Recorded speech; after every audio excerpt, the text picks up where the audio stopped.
Okay, अहिले मार्केटमा 20,000 मुनिको एकमात्र दमदार फोनको कुरा गर्नु पर्यो भने Redmi Note 8 को नाम आउँछ। किनभने त्यसमा निकै नै राम्रो डिजाइन, उत्कृष्ट पर्फर्मेन्स अनि बेस्ट क्यामेरा पाउन सकिन्छ आफ्नो प्राइस सेगमेन्टमा।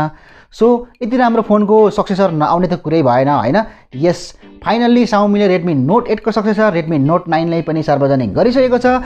यो भिडियोमा म यसै विषयमा कुरा गर्दै छु। के छ फोनमा नयाँ, के छ फोनको फिचर, के छ फोनको प्राइस, प्रस्तुत छ Redmi Note 8 को फुल डिटेल समेटिएको यो भिडियो।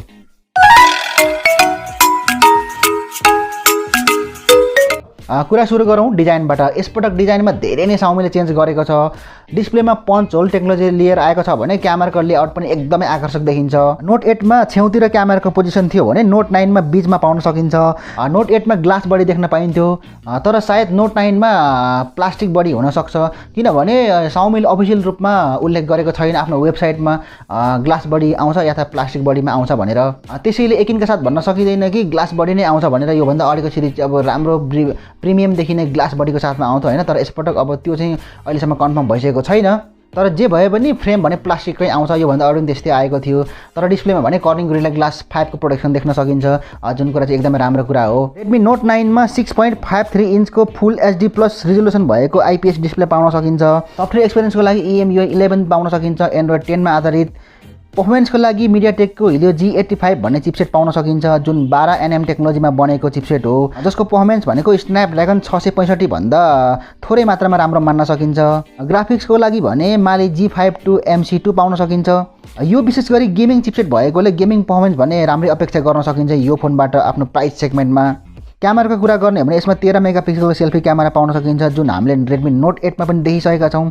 रियर क्यामेराको कुरा गर्ने हो भने Redmi Note 8 मा भन्दा खासै फरक चाहिँ छैन Redmi Note 8 मा पनि। यसको क्यामेरा सेटअपको कुरा गर्ने हो भने ठ्याक्कै Redmi Note 8 बाटै उठाएर राखिएको छ यहाँ क्यामेरा।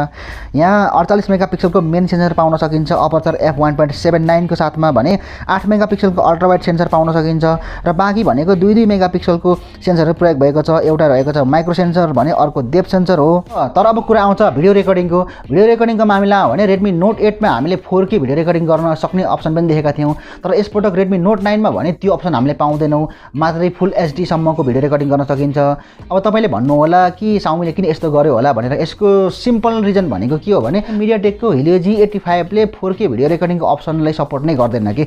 सो यहाँ हामीले फुल HD सम्मको मात्रै भिडियो खिच्न सक्छौँ। यो भनेको अलिकति चित्त नबुझ्दो पक्ष हो Redmi Note 9 को।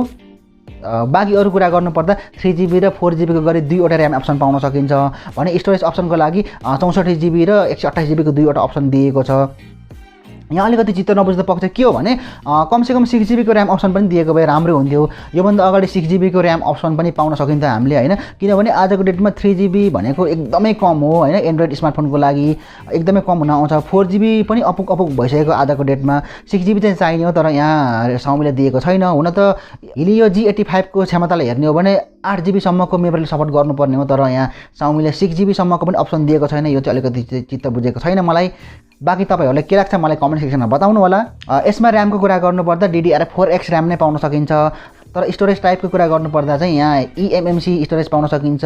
हामीले यहाँ UFS स्टोरेज चाहिँ पाउन सक्दैनौँ। यो चाहिँ अलिकति चित्त नबुझ्दो पक्ष हो Redmi Note 9 को। तर जे भए पनि प्राइसले हेरेर चित्त बुझाउनु पर्ने अवस्था छ।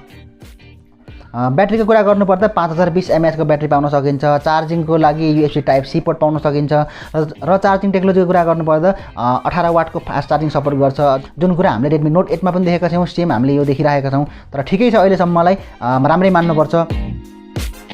बाँकी अरू फिचरहरूको कुरा गर्नुपर्दाखेरि यो डिभाइसको पछाडिपट्टि फिङ्गरप्रिन्ट स्क्यानरलाई देख्न सकिन्छ। कनेक्टिभिटीको लागि 3.5mm अडियो ज्याक, NFC लगायत अरू सबै बेसिक फिचरहरू पाउन सकिन्छ। समग्रमा हेर्दाखेरि यो डिभाइस ठिकै नै छ। मुख्य कुरा त अब यसको प्राइसमा फरक पर्ने। यसको प्राइसको कुरा गर्नुपर्दा चाहिँ base variant 3GB plus 64GB भेरिएन्टको प्राइस चाहिँ $179 तोकिएको छ। यसले हामी लगभग 22,000 जति नेपाली रुपियाँ भन्न सक्छौँ र यसको अर्को high end variant 4GB plus 128GB भेरिएन्टको प्राइस चाहिँ $249 तोकिएको छ, जसले लगभग हामीले 28,000 नेपाली रुपियाँ भन्न सक्छौँ। यो सबै कम्प्लिट प्याकेजले हेरिसकेपछि मलाई चाहिँ के लाग्छ भने ठिकै छ डिभाइस। Redmi Note 8 जतिको इन्ट्रेस्टिङ चाहिँ लागेन मलाई, ठिकै छ। बाँकी कुरा यहाँलाई के लाग्छ मलाई तलको कमेन्ट सेक्सनमा बताउनु होला। यदि यो भिडियोसँग इन्जोय गर्नुभएको छ भने यो भिडियोलाई लाइक शेयर गर्न पनि नभुल्नु होला।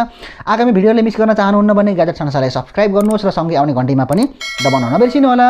हवस् त, अहिलेलाई यस भिडियोमा यति नै। मेरो नाम हो प्रदीप। हामी मिल्नेछौँ अर्को नयाँ एक्साइटिङ भिडियोमा।